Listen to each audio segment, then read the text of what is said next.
हरे कृष्णा। कार्तिक मास का 10वां अध्याय। मायापति नारायण के चरणों में शीस नवाए। 10वां अध्याय। कार्तिक। लिखू नारायण राय। राजा पृथु बोले, हे ऋषि श्रेष्ठ, नारद जी आपको प्रणाम है। कृपया आप यह बताने की कृपा कीजिए कि जब भगवान शंकर ने अपने मस्तक के तेज को क्षीर सागर में डाला तो उस समय क्या हुआ।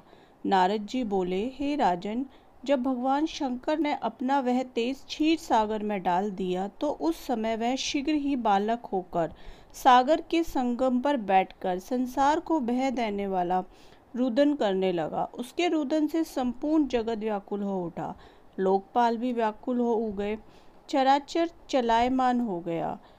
शंकर सुबन के रुदन से संपूर्ण ब्रह्मांड व्याकुल हो गया। यह देखकर सभी देवता और ऋषि मुनि व्याकुल होकर ब्रह्मा जी की शरण में गए। उन्हें प्रणाम कर उनकी स्तुति करने लगे। उन सभी ने ब्रह्मा जी से कहा, हे पितामह, यह 3 बहुत ही विकट परिस्थिति उत्पन्न हो गई हैं। हे महायोगिन, इसको नष्ट कीजिए। देवताओं के मुख से इस प्रकार सुनकर ब्रह्मा जी सत्यलोक से उतरकर उस बालक को देखने के लिए सागर तट पर आए। सागर ने ब्रह्मा जी को आता देखकर उन्हें प्रणाम किया और बालक को उठाकर उनकी गोद में दे दिया।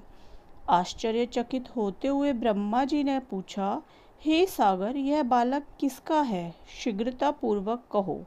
सागर विनम्रता पूर्वक बोला, प्रभु, यह तो मुझे ज्ञात नहीं है, परंतु मैं इतना अवश्य जानता हूँ, यह गंगा सागर के संगम पर प्रकट हुआ है।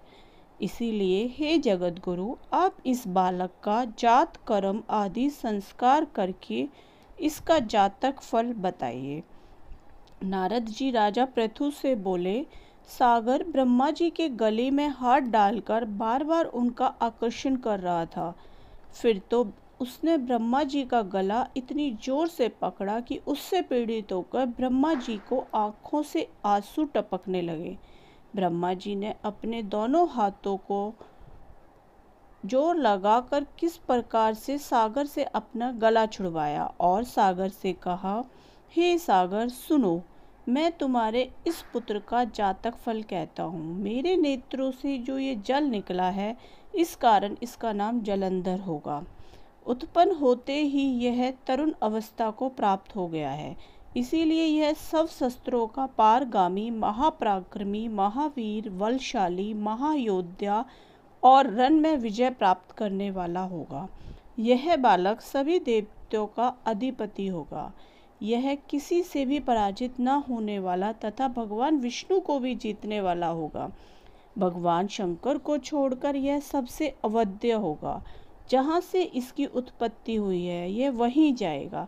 इसकी पत्नी बड़ी पतिव्रता, सौभाग्यशालिनी, सर्वांग सुंदरी, परम मनोहर, मधुरवाणी बोलने वाली तथा शीलवान होगी।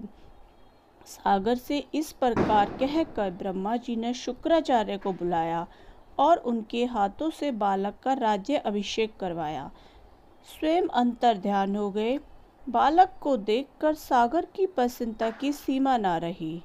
वह हर्षित मन से घर आ गया। फिर सागर में उस बालक का लालन पालन कर उसे पुष्ट किया।